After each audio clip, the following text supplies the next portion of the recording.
તો સૌથી પહેલાં આપણે થોડુંક રિવિઝન લઈ લઈએ પ્રકરણ 14નું આંકડાશાસ્ત્રમાં. ઓકે, તો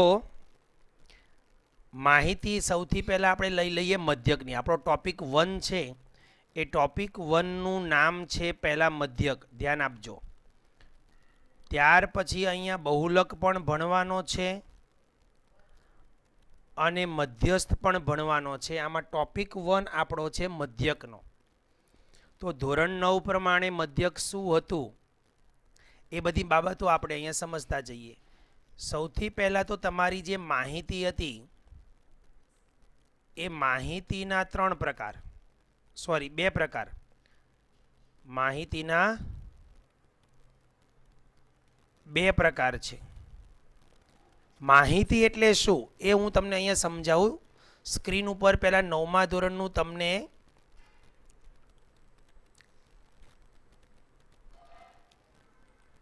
પેપર બતાવું, પેજ બતાવું, ચોપડી બતાવું. ધ્યાન આપજો. અહીંયા જરૂરી નથી આ એટલે હું લખીશ નહીં, ખાલી તમને સ્ક્રીન ઉપર હું બતાવીશ. જો અહીંયા વિભાગ છે એક, અહીંયા છે ભારતીય સમાજના વિવિધ વિભાગોમાં 1000 છોકરાઓ દીઠ છોકરીઓની સંખ્યા તમને અહીં આપેલી છે. તો અનુસૂચિત જાતિમાં 940 છોકરાઓ દીઠ છોકરીઓની સંખ્યા આપેલી છે. અનુસૂચિત જનજાતિમાં 970 આપેલા છે. આ બધી એક માહિતી કહેવાય કે ચોક્કસ પ્રકારના વિભાગ માટે કેટલા પ્રકારના બાકીના વિદ્યાર્થીઓ. આ પક્ષ કહેવાય. જો આ બીજી માહિતી કહેવાય. રાજકીય પક્ષ જેમ કે ભાજપ છે, કોંગ્રેસ છે, આપ છે, જનતા પાર્ટી છે વગેરે. અહીંયા એ લોકોના નામ નથી આપ્યા એટલે એ લોકોએ શું આપ્યું છે, અહીંયા રાજકીય પક્ષને સંકેત આપ્યા છે A, B, C, D, E અને F. અને જીતેલી બેઠકો આપેલી છે. 75 બેઠક જીત્યા, 55 બેઠક જીત્યા. આ બધી માહિતી કહેવાય. શું કહેવાય? ઓકે, આગળ વધીએ. જો હવે આ જે માહિતી છે ને એમાં એ પક્ષ એ આપણે અહીંયા ભાજપ, કોંગ્રેસ કે આપ એવું અહીંયા લખેલું નથી. એટલે આપણે પક્ષ એને કેટલી બેઠકો જીત્યા તો કે 75 બેઠક જીત્યા. તો અહીંયા જે આ માહિતી છે ને આ માહિતી તમારી અવર્ગીકૃત માહિતી કહેવાય. આ માહિતી કેવી કહેવાય? અવર્ગીકૃત. ધ્યાન આપજો. આ જે માહિતી તમારી થઈ તે અવર્ગીકૃત કહેવાય. કેવી માહિતી કહેવાય? અવર્ગીકૃત માહિતી. હવે આગળ વધીએ. એમાં જો અહીંયા જુઓ, હવે ચોક્કસ પ્રકારનો વર્ગ આપ્યો છે. વર્ગ એટલે એક પ્રકારનો સમૂહ થાય.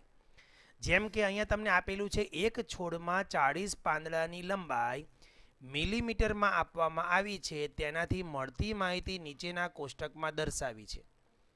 જો મિત્રો સમજી લેજો, હું તમને અત્યારે બેઝિક બધું 9માનું આપું છું. 9માનું બેઝિક તમને ચોપડીમાંથી સમજાવું છું. એ સમજશો તો જ તમને 10માનું આવડશે, નહીતર નહીં આવડે. આમાંથી આપણે બધી વસ્તુ આપણે 10મામાં લેવાની નથી. જેટલી જરૂરિયાત છે એટલી જ લેવાની છે. એટલે હું તમને એટલું જ રિવિઝનમાં લઈશ અને સમજાવીશ. આપણે એને લખાણમાં લેવાની જરૂરિયાત નથી. પ્રકરણ 15 જ્યારે આપણે સમજ્યા હતા સંભાવનાનું, ત્યારે સાથે સાથે 9માના પણ કેટલાક દાખલા ગણાવ્યા હતા. કારણ કે એ દાખલા પણ એટલા જ જરૂરી હતા અને એ દાખલાઓ પણ 10મામાં આવતા હતા એના જેવા જ, અને એ જ સૂત્ર સાથે આવતા હતા. અહીંયા આના જે દાખલા છે એ દાખલા તમારા 9મામાં 10મામાં આવવાના નથી. 9મામાં તમે ફક્ત કોઠો બનાવતા શીખ્યા હતા. 10મામાં એ કોઠાની મદદથી તમારે મધ્યક, મધ્યસ્થ અને બહુલક શોધવાના છે. તો અહીંયા જે કોઠો તમે જુઓ છો, જે માહિતી જુઓ છો, આ માહિતી તમારી વર્ગીકૃત માહિતી કહેવાય. કઈ માહિતી કહેવાય? વર્ગીકૃત. કારણ શું? જો અહીંયા તમને બતાવ્યું છે 118 મિલીમીટર, આ મિલીમીટરમાં માપ છે, થી 126 મિલીમીટરની અંદર લંબાઈ આવતી હોય એવા પાંદડાની સંખ્યા કેટલી? તો કે 3. બેઠું મગજમાં? તો આ જે 3 પાંદડા છે ને એની લંબાઈ તમારી 119 મિલીમીટર પણ હોઈ શકે, 120, 121, 122, 123, 124 ને 125. અને 124.5 મિલીમીટર પણ હોઈ શકે. ક્લિયર થઈ ગયું માઇન્ડમાં? આ જે આવી મિલીમીટરની લંબાઈ ધરાવતા દરેક પાંદડા આ વર્ગમાં તમે મૂકી શકો. એટલે એવા કેટલા પાંદડા છે? 3. ત્યાર પછી જો અહીંયા 126 પછી સીધું અહીંયા લખ્યું છે 127. એટલે આ જે વર્ગીકૃત માહિતી છે ને એ પાછી અસતત કહેવાય. કેવી માહિતી કહેવાય? અસતત. આ બધા શબ્દોની આપણે અહીંયા જરૂરિયાત છે. હું એની વિશે તમને લખાવીશ પણ ખરો. તો આ અસતત વર્ગ કહેવાય, પણ કહેવાય વર્ગીકૃત માહિતી.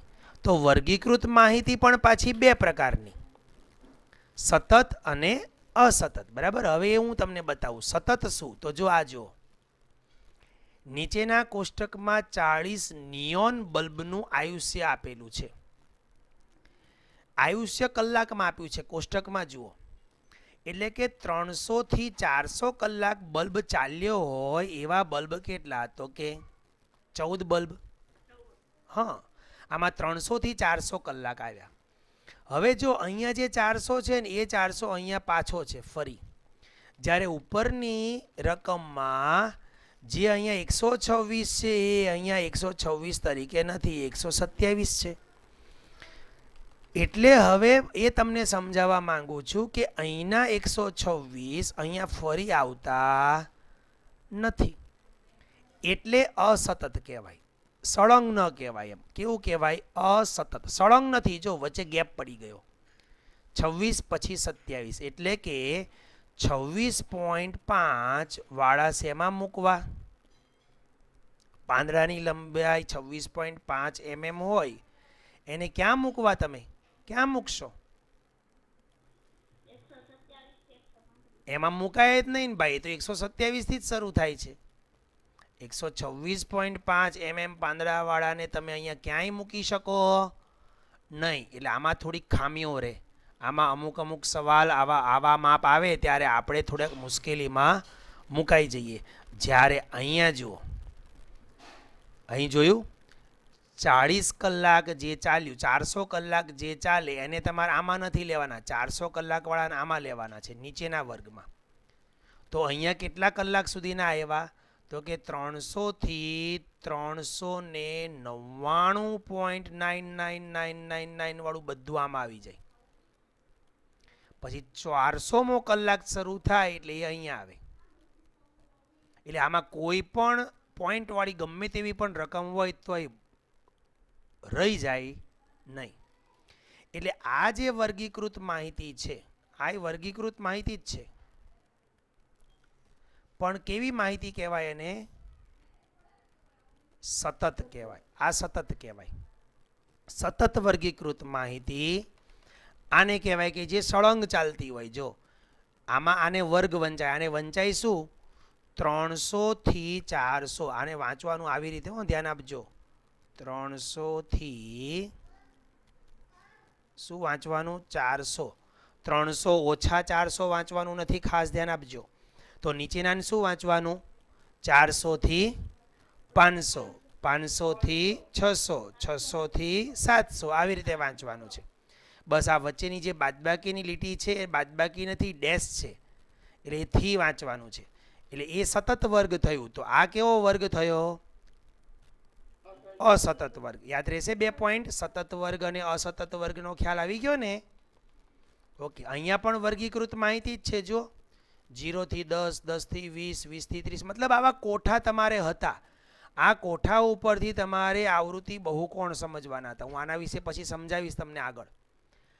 એટલે કોઠા ઉપરથી તમારે આલેખ દોરવાના આવતા હતા. આ ધોરણ 9.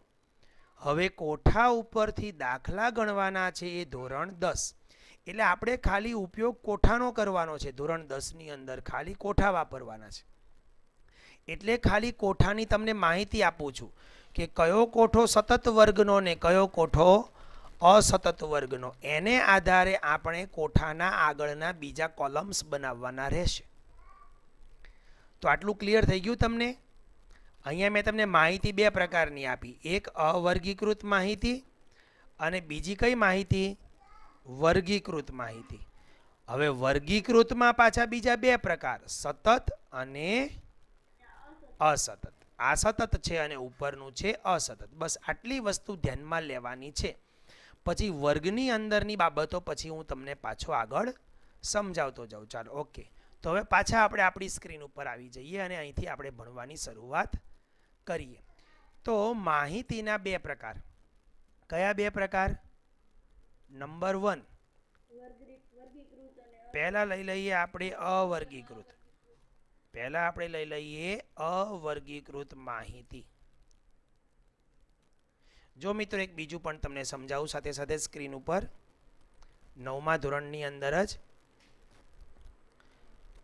આપણે 9મા ધોરણના બેઝિકમાંથી જવાનું છે એટલે તમને એ વસ્તુ સમજાવવી જરૂરી છે. એક આ મધ્ય કિંમત દેખાય છે સ્ક્રીન ઉપર લખેલું,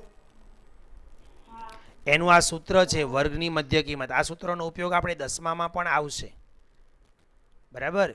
આલેખ આમાંના જો આ બધા આલેખ દોરેલા છે પણ આ આલેખ ઉપરથી આપણે કોઈ દાખલો ગણવાનો આવશે નહીં, એટલે એની માહિતી આપણે અત્યારે લેવી નથી, કારણ કે જે વસ્તુ જ આવવાની ન હોય એને આપણે બતાવવાની કોઈ જરૂરિયાત નથી. બરાબર. એક આ આવશે વર્ગ લંબાઈ. જો અહીંયા વચ્ચે કોલમ રહ્યો વર્ગ લંબાઈનો દેખાય છે. આ વર્ગ લંબાઈનું સૂત્ર હું તમને સમજાવીશ. અહીંયા હું તમને બીજું અવર્ગીકૃત માહિતી કેવી રીતે આવે ને એ પણ સમજાવું. આ બધા વર્ગીકૃત માહિતી છે. જુઓ અહીંયા કોઠા ઉપર જુઓ, આ કોઠો જોઈને જ ખબર પડી જાય. બાજુમાં આવી વચ્ચે બાદબાકીની નિશાનીવાળા પદો આવે, એ બધી વર્ગીકૃત માહિતી છે. હા ચાલો જુઓ, આને આ માહિતી છે. જો તમારી પ્રશ્ન 8 દેખાય છે તમને. 30 બાળકોને પૂછવામાં આવ્યું કે ગયા અઠવાડિયામાં તેમણે કેટલા કલાક ટીવીના કાર્યક્રમ જોયા હતા. તેનાથી મળતા પરિણામો નીચે પ્રમાણે હતા. તો જુઓ, પહેલા બાળકે કેટલા કલાક ટીવી જોયું હતું? 1 કલાક. બીજા બાળકે 6 કલાક. ત્રીજાએ 2 કલાક. ચોથાએ 3 કલાક. એટલે આ દરેક બાળક, આ 30 બાળક છે, આ 30 બાળકે પોતાના ટીવી જોયેલા કલાક બતાવે છે. હવે જો નીચે સૂચના વાંચો. આ માહિતીનું 5 વર્ગ લંબાઈ લઈને, વર્ગ લંબાઈ કેટલી લેવાની કીધી? 5 લઈને એક વર્ગ 5 થી 10 હોય તે રીતે વર્ગીકૃત માહિતીનું આવૃત્તિ કોષ્ટક બનાવવાનું છે. તો તમે આવી રીતે બનાવતા હતા. જો અહીં બાજુમાં બતાવું. કદાચ તમે ઓનલાઈન ભણ્યા હો તો, ન ભણ્યા હોય તો અત્યારે બતાવી દઉં તમને. આ રીતે વર્ગ બનાવવાનું ખાનું, બીજું ખાનું આવૃત્તિનું આવશે, આવૃત્તિ ચિહ્ન. બરાબર. અને ત્રીજું ખાનું તમારે આવૃત્તિનું આવશે. તમે આવું 8મામાં ભણી ગયા છો. પહેલો વર્ગ તમારે 5 થી 10 નો આવશે, કારણ કે તમને અહીં લખ્યું છે જો એક વર્ગ 5 થી 10 લેવાનો. બરાબર. અને વર્ગ લંબાઈ 5 જ રાખવાની. તો 5 થી 10. તો બીજો વર્ગ તમારો કયો આવશે? અહીંયા 10 થી 15. તો ત્રીજો વર્ગ અહીંયા શું આવશે? 15 થી 20. અને પછી અહીં શું આવશે? 20 થી 25. ક્લિયર થયું આ બધું મગજમાં? ઓકે ચાલો. હવે જો આમાં 5 થી 10 જે છે એમાં 1 કલાક જેને ટીવી જોયું હોય આવી શકે આમાં? નહીં આવે. અને આ 20 થી 25ની પણ જરૂરિયાત આપણે નથી. તો આપણે અમુક એવી વસ્તુ શું કરી નાખીશું? અહીંથી કાઢી નાખીશું. બરાબર. હવે આમાંથી નીકળશે કે નહીં નીકળે? આ તો પાછું જુદું છે.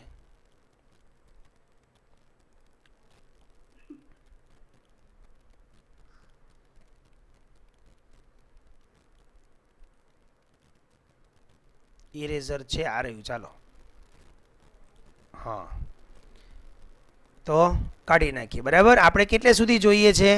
આ નથી જોઈતું, આને કાઢી નાખશું. ઓકે, દેખાય છે ને સ્ક્રીન ઉપર? થોડું નાનું થઈ ગયું છે. ઓકે ચાલો હવે પાછું મોટું કરી દઈએ. હા, તો હવે આ 1 કલાક 2 કલાક 3 કલાક વાળા ક્યાં જાય? તો ઉપર એક વર્ગ વધારવો પડે કે નહીં આપણે? તો અહીંયા વર્ગ કયો આવશે? 1 થી 5 વાળો. જો તમને અહીંયા એમ લખ્યું છે એક વર્ગ 5 થી 10, તો આ એક વર્ગ મતલબ આ વર્ગ પહેલો જ હોય એવું જરૂરી નથી. સમજાય છે? એક વર્ગ એટલે આ ગમે ત્યાં હોઈ શકે, 5 થી 10 એટલે કયા નંબરમાં આવ્યો? એ બીજા નંબરમાં આવ્યો. ઓકે, સરસ. ચાલો, હવે તમે આ પહેલા બાળકને પકડો. આ 1 કલાક વાળો ક્યાં કરવાનો? તો આમાં આવે એટલે એનું એક લીટી આમ કરવાની. યાદ આવે છે આવું કરતા હતા?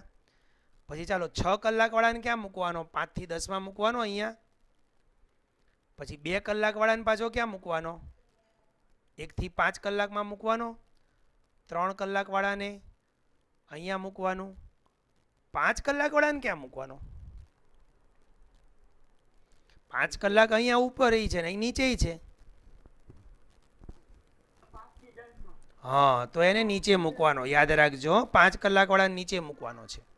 પછી 12 કલાક વાળાને ક્યાં મૂકવાનો? 10 થી 15માં મૂકવાનો. એમાં લીટી કરવાની. આવી આને આવૃત્તિ ચિહ્નો કહેવાતા હતા. યાદ આવે છે? કાંઈક લગભગ તમારે 6ઠ્ઠામાંય આવતું હતું આવું, અને 8મામાંય આવી ગયું. ઓકે, 5 કલાક વાળાને આપણે ક્યાં મૂકવાનો? પાછો અહીંયા, સોરી, નીચે મૂકવાનો. 8 કલાક વાળાને ક્યાં મૂકવાનો? તો કે 5 થી 10માં. 4 કલાક વાળાને ક્યાં મૂકવાનો? તો કે અહીંયા 1 થી 5માં.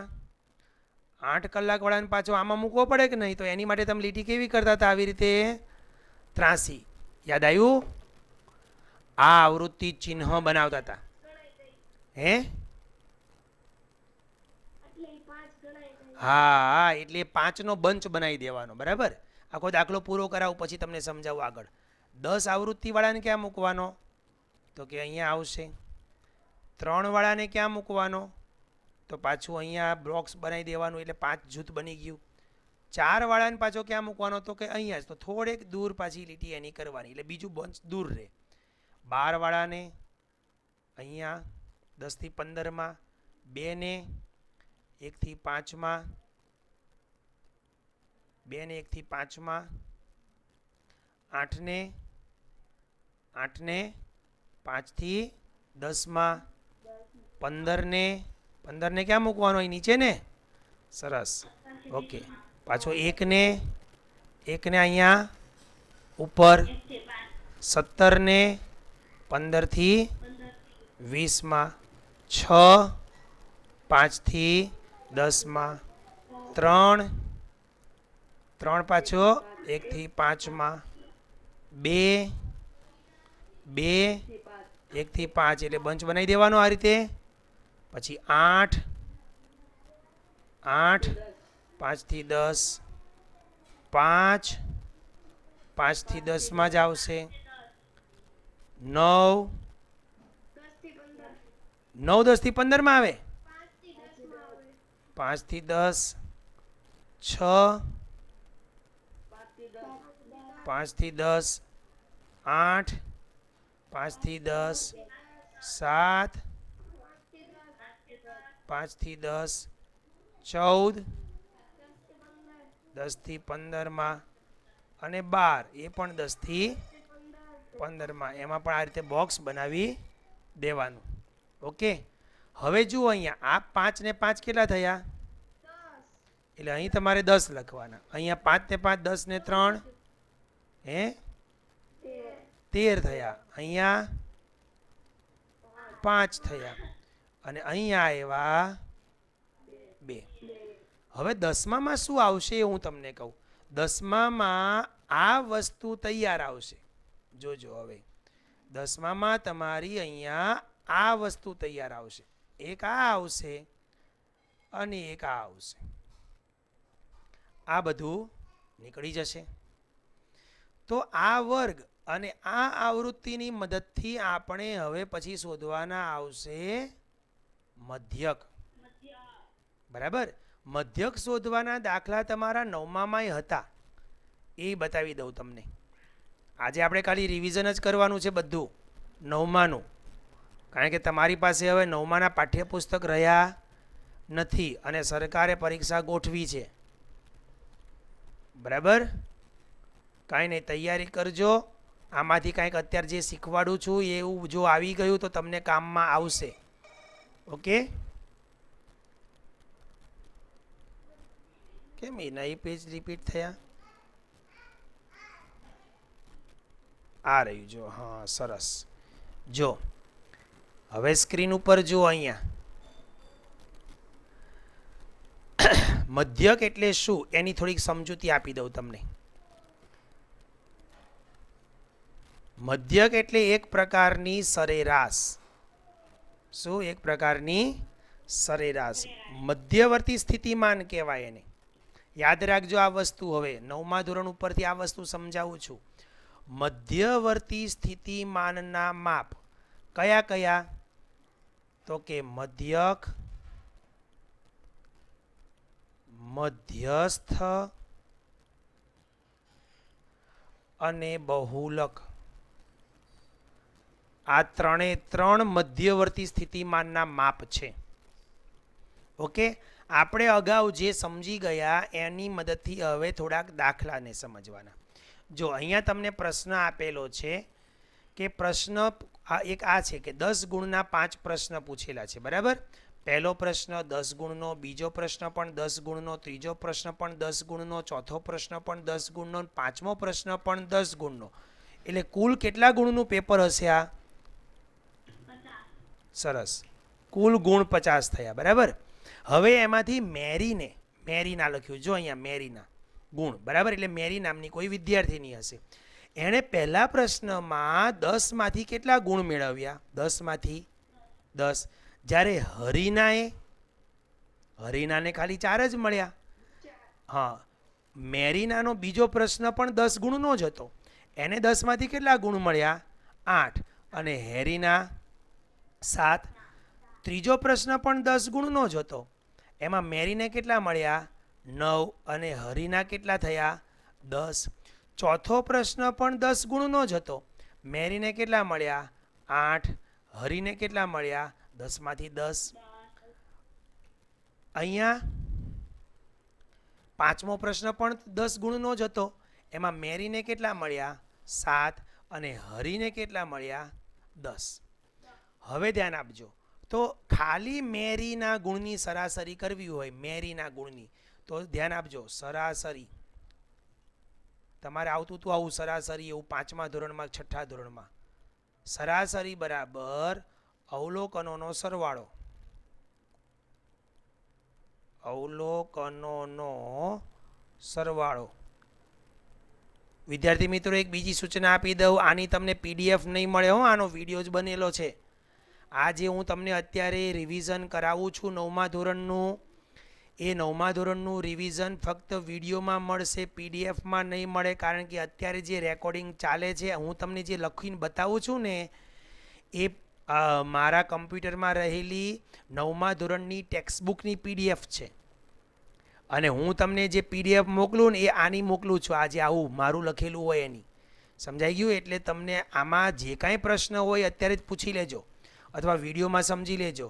અહીંયા શું આવશે? અવલોકનનો સરવાળો, છેદમાં આવશે અવલોકનની સંખ્યા. રબર આની પાછળ સંતાઈ જાય છે. ઓકે, હવે શું લઈશું? અહીંયા અવલોકનની સંખ્યા.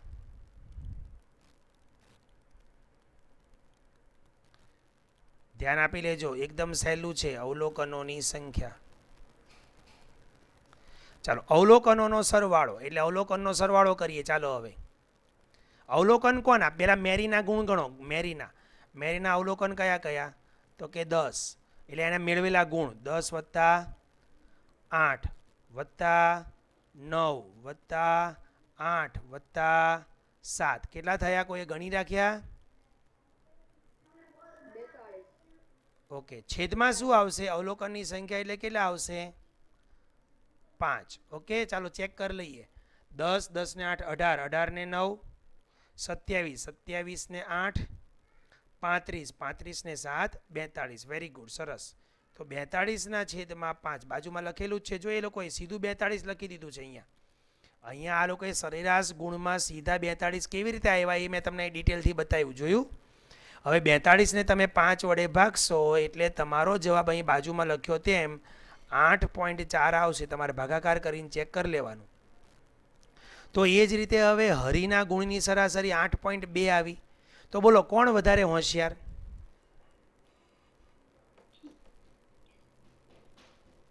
હોશિયાર કોણ ગણાય? મેરી ગણાય. કેમ મેરી ગણાય? કારણ કે મેરીના ગુણની સરાસરી વધારે થઈ ગઈ. આ સરાસરી એટલે એક પ્રકારની ટકાવારી. તમે જે તમારા ગુણ મળ્યા હોય 5-6 વિષયના તમને ગુણ મળે એ 5-6 વિષયનો તમે સરવાળો કરીને એને તમારા ટોટલ ગુણ વડે ભાગી નાખો એટલે તમને એની સરાસરી મળી જાય. આ એક પ્રકારની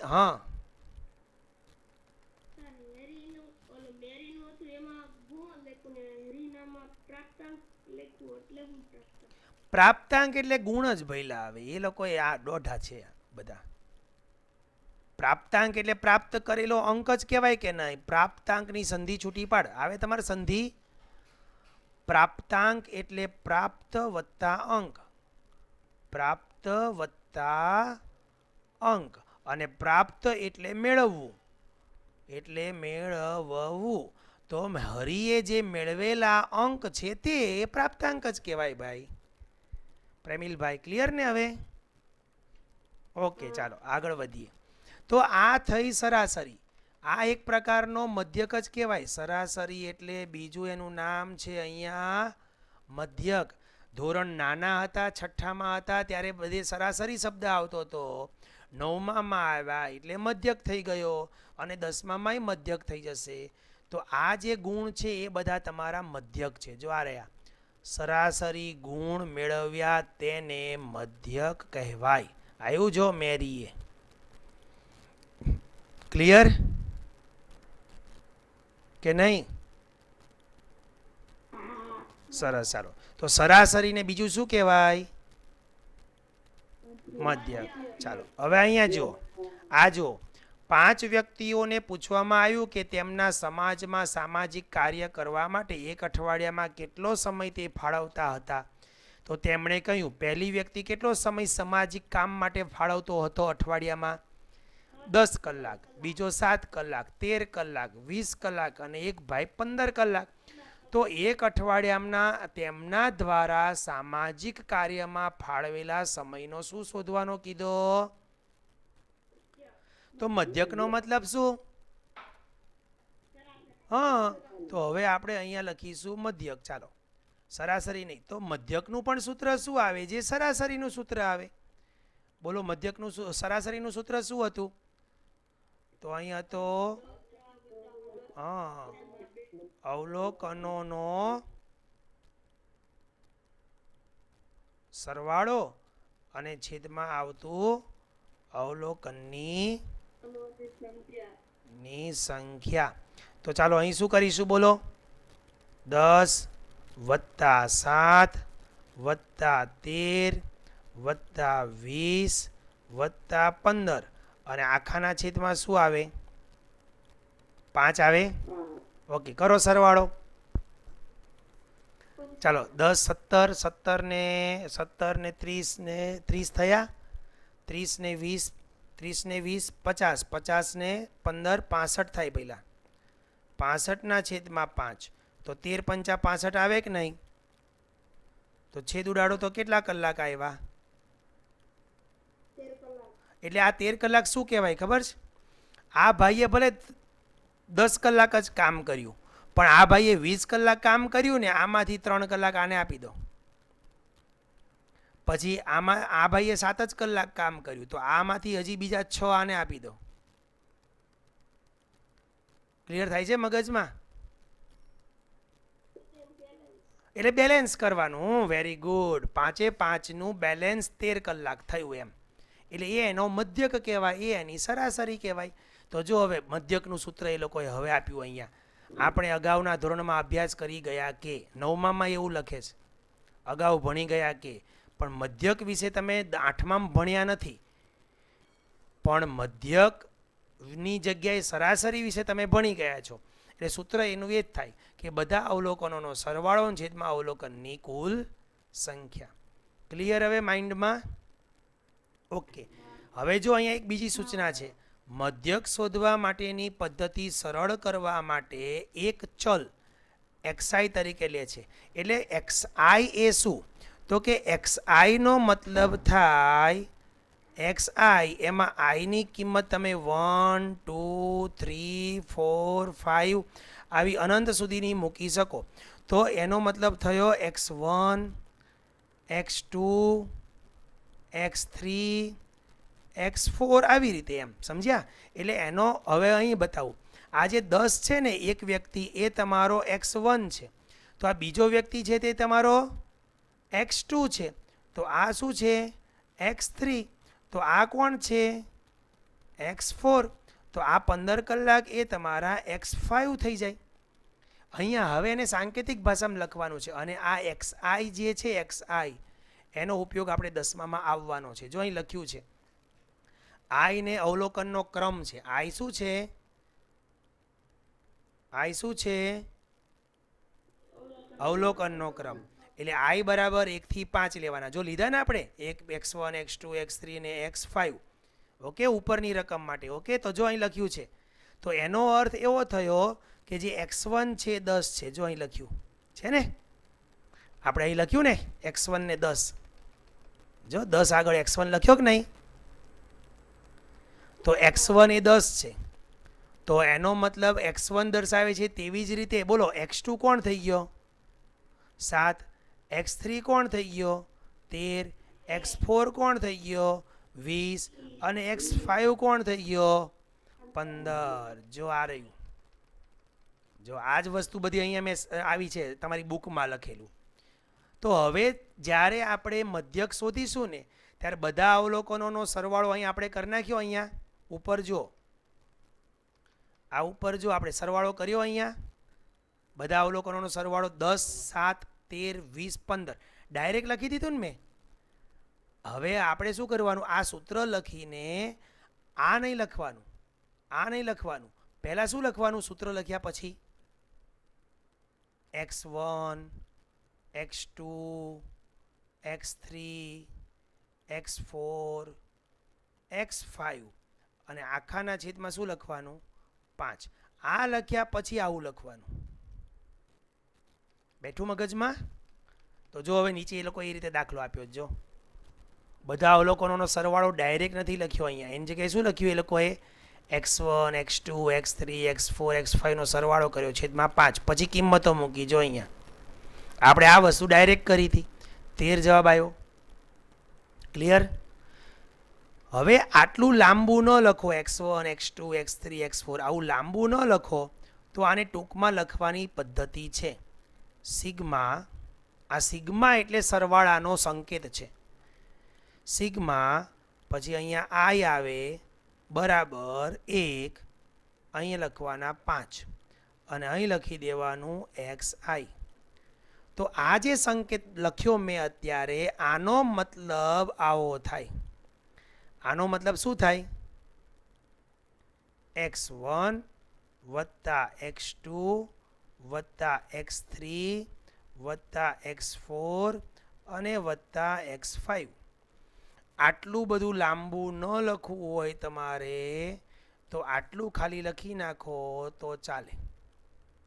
જો નીચે, ચાલો આવી રીતે તમને 50 સંખ્યા આપી હોત તો તમે શું લખો? x1 વત્તા x2 વત્તા x3 વત્તા x4 વત્તા x5 વત્તા dash dash dash dash dash x50 લખો કે નહીં લખો? જાગે છે ને બધા કે સૂઈ ગયા? હા, પણ એટલું બધું લાંબુ ન લખવું, એના જગ્યાએ એવું ટૂંકું લખી શકાય. જો હવે નીચે એ લોકો સમજાવે છે. જો આપણને 30 વ્યક્તિઓ માટે જો આવું લખવાનું હોય તો x1 વત્તા x2 વત્તા x3 વત્તા ડેશ ડેશ ડેશ x3 લખાય.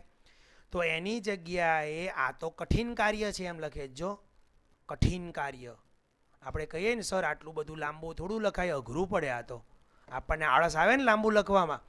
એટલે એ લોકોએ તેથી તે સરવાળાને સંક્ષિપ્ત એટલે કે ટૂંકમાં દર્શાવવા માટે ગ્રીક સંકેત કયો વાપર્યો? આને શું વંચાય? સિગ્મા. Very good. આને શું વાંચવાનું? સિગ્મા. જો અહીં લખેલો રહ્યો, સરવાળાનો સંકેત છે સિગ્મા, એનો ઉપયોગ આપણે કરીએ છીએ. તેથી x1 વત્તા x2 વત્તા x3 વત્તા ડેશ ડેશ ડેશ x3 ને બદલે આપણે ખાલી આવું ટૂંકમાં લખી નાખવાનું. હવે આ i એટલે ખબર પડી ને તમને? જ્યાં જ્યાં i આવે ત્યાં તમે 1 મૂકી શકો, 2 મૂકી શકો, 3 મૂકી શકો, 4 મૂકી શકો, આવું બધું મૂકી શકો. તો હવે મધ્યકનું સૂત્ર જો હજી ટૂંકું થઈ ગયું છે સિગ્મા આઈ બરાબર 1 થી 30. આને શું વાંચવાનું? સિગ્મા આઈ બરાબર 1 થી 30. એટલે આનો મતલબ આવો થયો કયો? x1 વત્તા x2 અને વત્તા ડેશ ડેશ ડેશ ડેશ ક્યાં સુધી? x3 સુધી. આટલું બધું કઠિન કાર્ય ન કરવું હોય, એ લોકો કહે છે એમ કઠિન કાર્ય ન કરવું હોય તો આવું ટૂંકમાં લખી શકશો. આ બધી જે રીત મેં તમને સમજાવી એ અવર્ગીકૃત માહિતીની બતાવી. જો આમાં તમને ક્યાંય વર્ગ દેખાતા નથી, એટલે કે તમને જે માહિતી આપી છે એ ટૂંકી માહિતીઓ, મતલબ આવી રીતે માહિતી આપી. જો આ ખાલી 5 વ્યક્તિ માટે આપેલું છે, આ 5 વ્યક્તિએ સામાજિક કાર્ય માટે ફાળવેલા કલાકો આપ્યા, તો આ અવર્ગીકૃત માહિતી કહેવાય. અને અગાઉ તમને જે પેલા કોઠા બતાવ્યા ને એ બધા વર્ગીકૃત માહિતીના કહેવાય. તો તમારે જે 9મા ધોરણમાં મધ્યક શોધવાનો આવતો હતો એ આવી રીતે અવર્ગીકૃતનો મધ્યક શોધવાનો હતો. જો આ બધા અવર્ગીકૃત છે, આ પણ અવર્ગીકૃત છે. આવો દાખલો તો સેમ અત્યારે ધોરણ 10માં આવશે. લગભગ આ જ રકમ છે. આ જ છે ને રિયા, આપણે આજે કર્યો? હા, લગભગ આ જ છે. સરવાળો જોઈએ શું છે? હા, રેડી રેડી. આ જ 9માનો દાખલો જોઈ લેજો મિત્રો બધા. આ કોઠો પાછો આવશે તમારે 10મામાં ઉદાહરણ 1 તરીકે. ઉદાહરણ 1 તરીકે 10મામાં પાછો આવશે. આની આ જ સેમ રકમ અને આ જ પદ્ધતિથી ગણવાનું છે. આને 10મા ધોરણમાં સીધી રીત કહેવાશે. બરાબર? આ સીધી રીતથી મધ્યક શોધવાની રીત. હવે ત્યાર પછીનો ભાગ બધો મધ્યસ્થનો છે. આ એને આપણે અત્યારે ભણવાનો નથી. હવે આપણે પાછા આપણી સ્ક્રીન ઉપર આવી જઈએ. તો 9મામાં અત્યારે જે મેં તમને રિવિઝન સમજાવ્યું 9માનું, એ થોડો ઘણો ખ્યાલ આવ્યો હશે તો એ ચાલશે. હવે અહીંયા વધારે ધ્યાન આપજો. એમાંથી આપણે ખાલી 2 માહિતી લેવાની હતી, એક વર્ગીકૃત અને એક અવર્ગીકૃત.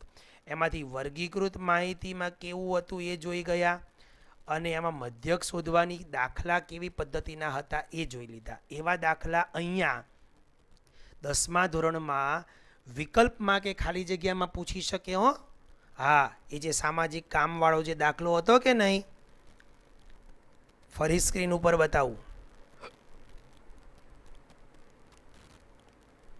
જો આ જે દાખલો ગણ્યો ને આપણે, આવો દાખલો એ લોકો વિકલ્પમાં પૂછી શકે. આવા 5 આંકડા એમનામ આપી દે, 10, 7, 13, 20 અને 15નો મધ્યક શોધો. બસ આવી ટૂંકી રકમ મૂકી દે. એમાં કંઈ અઠવાડિયામાં કેટલા કલાક ફાળવ્યા ને એવું બધું કંઈ વિગતે લખવાની જરૂરિયાત નથી. તો તમારે આ રીતે દાખલો ગણવો પડે, જેમ મેં બ્લુ પેનથી ગણેલો છે તેમ.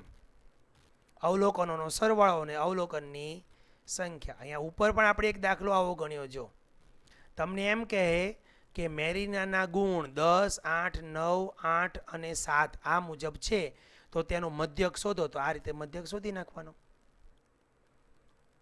ટૂંકમાં ગણતરી કરી નાખવાની. વિકલ્પ હોય, ખાલી જગ્યા હોય, ખરા ખોટા હોય તો. ચાલો હવે પાછા આપણી મૂળ સ્ક્રીન ઉપર. તો માહિતીના 2 પ્રકાર કયા કયા? અવર્ગીકૃત અને બીજી માહિતી કઈ?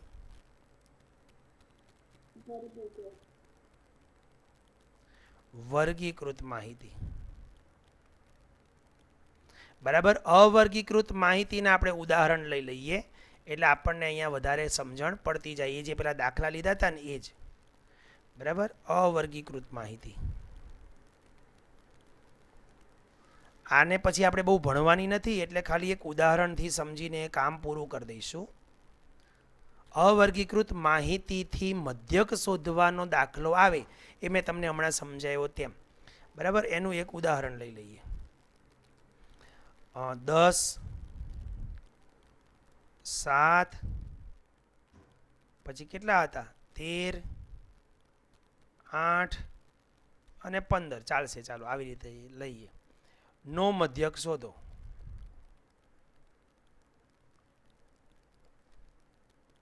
એટલે તમારે 9મા ધોરણનું રિવિઝન એ થોડુંક અહીંયા આવી જાય. તો આવી રીતે આમાં મધ્યક શોધવાનો હોય તો આ માહિતી અવર્ગીકૃત કહેવાય. તો એનો મધ્યક શોધવાનું સૂત્ર કયું? મધ્યક બરાબર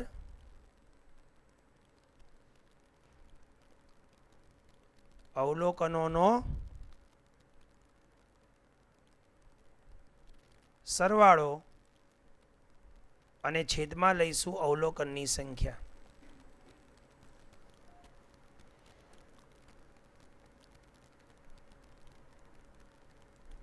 જો આગળનું બધું સ્ક્રીન ઉપર જે સમજાયું છે થોડુંક તમને લપ જેવું લાગ્યું હશે, પણ એ માહિતી ઉપરથી અહીંયા હું તમને માહિતીમાં લઈ જઈશ. તમને ખાલી એ રિવિઝન તરીકે એક એક તમને હાઇલાઇટ કરાયું છે બધું, બરાબર. કામ અહીંયા જ આપણે કરવાનું છે. જોજો તો અહીંયા આવશે 10 + 7 + 13 + 8 અને +15. શું થયો? સરવાળો કરી રાખ્યો કોઈએ?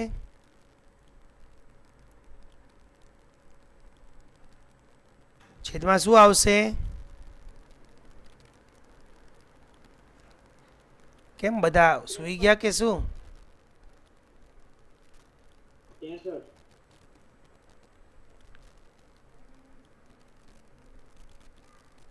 ઓકે, ચાલો. કેટલો થયો? 10 ને 7 17, 17 ને 13 30, 30 ને 15 45. ક્યાં હાડા કોણ કરે છે સરવાળા? બોલો 63 વાળું કોણ હતું? 53. ભવ્ય હતો? દિવ્ય? ઓકે, ચાલો. હવે 53 ને તમે 5 વડે ભાગો તો 5 એકા 5. અહીંયા આવ્યો 0. ઉપરથી 3 ઉતાર્યો. હવે 5ના ઘડિયામાં 3 આવશે? બોલો. નહીં આવે. 5ના ઘડિયામાં 3 નહીં આવે તો તમે શું કરશો? ભાગ ન ચાલે એની શૂન્ય લેશો? હા, વેરી ગુડ. તો અહીંયા શું આવ્યું? 0 આવ્યું. ભાગ ન ચાલે એની 0. હવે અહીંયા તમે બીજી 0 ઉતારશો, વધારાની મૂકશો તો અહીંયા તમારે શું મૂકવો પડશે? પોઈન્ટ.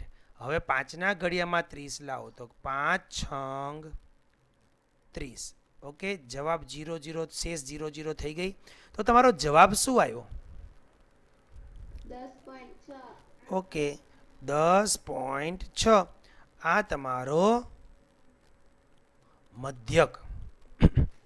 આ 9મું ધોરણ. ક્લિયર? અને આ 10મામાં આવે ખાલી જગ્યામાં, ખરા ખોટામાં, વિકલ્પમાં કે આવી રીતે રકમ આપી હોય 4 5 2 3 અને એનો મધ્યક શોધો એમ કહી દે તો તમારે આવી રીતે દાખલો ગણવો પડશે. બરાબર? ચાલો, હવે અહીંયાથી આપણે 10મું ધોરણ ધીમે ધીમે લેતા જઈશું. પણ હજી જો કે 10મું ધોરણ નહીં, હજી તો વર્ગીકૃત માહિતીની થોડીક વિગતો લેવાની છે આપણે. વર્ગીકૃત માહિતી. ચાલો, વર્ગીકૃત માહિતી શું છે? તો કે વર્ગીકૃત માહિતીના 2 પ્રકાર આપણે સમજ્યા કે નહીં? એક કયો? સતત વર્ગ. અને બીજો કયો? અસતત વર્ગ. ચાલો, સતત વર્ગ કેવા હતા એ હું લખીને આપું. તમારા સતત વર્ગ કયા હતા ખબર છે ને? એવું હું કોઈક ઉદાહરણ લઉં છું. હા, બસ એવું કોઈ પણ રીતે. 10 થી 20, તો બીજો નીચે આવે 20 થી 30, પછી 30 થી 40. આ રીતે બધા આવે. બરાબર? જ્યારે અસતત વર્ગમાં કેવું આવે ખબર છે? 10 થી 19 આવી જાય, 20 ન આવે, 19 એક ઓછો રહે. પછી અહીંયા 20 થી શરૂ થાય, 20 થી 29 આવે. સરસ. પછી અહીંયા 30 થી 39. બસ આ રીતે આ અસતત વર્ગો કહેવાય. પેલા સતત વર્ગો કહેવાય. ક્લિયર હવે માઇન્ડમાં? ઓકે. હવે અહીંયા જોજો, હું જે લખતો જાઉં છું એમાં આ જે આખી લાઈન છે ને આ બાજુની 10 20 30 એટલે કે આ આખો વર્ગ કહેવાય. સમજો, આ 10 થી 20 એને આખો વર્ગ કહેવાય. વર્ગમાં જે પહેલી સંખ્યા છે ને એ અધઃ સીમા કહેવાય. શું કહેવાય? અધઃ સીમા. યાદ રાખજો. અને આને કહેવાય ઉર્ધ્વ સીમા. આ બધા શબ્દો યાદ રાખજો. આ બધું નવમામાં હતું, પણ જેટલું દસમામાં જરૂરી છે એટલું હું તમને નવમામાંથી લઈને સમજાવું છું. એટલે એ તમને લખી નહીં રાખવાનું છે. અને જે પેલું અગાઉ તમને સ્ક્રીન ઉપર પીડીએફમાં બતાવી દીધું ને, એ બહુ હવે જરૂરી નથી. એમાંથી આટલું જેટલું જરૂરી છે એટલું મેં છાંટી લીધું છે. ઓકે. એમ આમાં પણ આ પહેલું શું કહેવાય?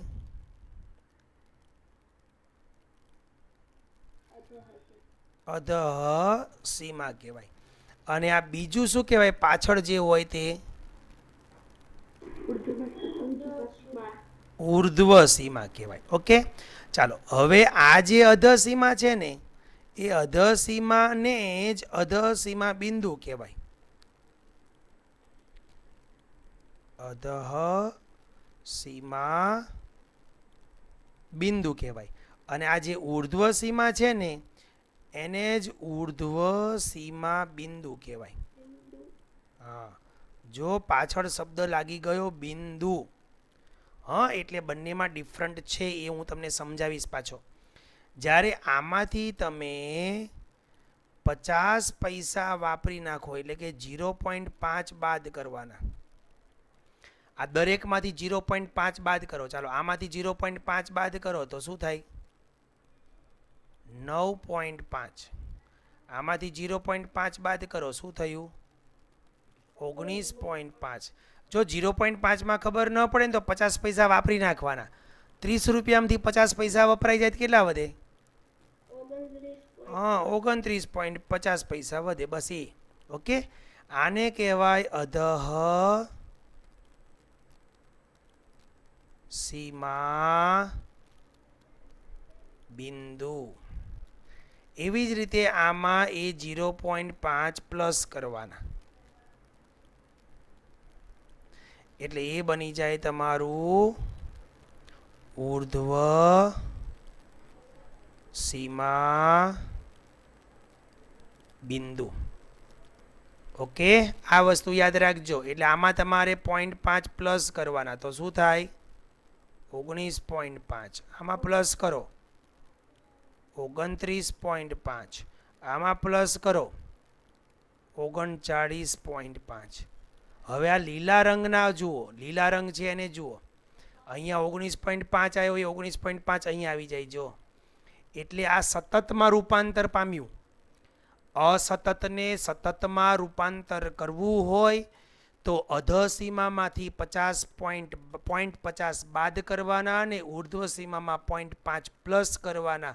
એટલે આ તમારું અસતત વર્ગ સતત વર્ગમાં રૂપાંતર પામે. ઓકે. તો આજની માહિતી અહીં સુધી રાખીશું. બરાબર. હવે જો સાંભળો, રોજ તમારો પીરિયડ 5 વાગે હું ચાલુ જ કરી દઈશ, કારણ કે 6 વાગ્યા પછી મારે બીજા પીરિયડ છે. બરાબર. એટલે વચ્ચે ગેપ રહેશે ગુરુ શુક્ર શનિમાં. જો તમે બધા કહેતા હોવ તો આપણે લેટ કરી નાખીએ.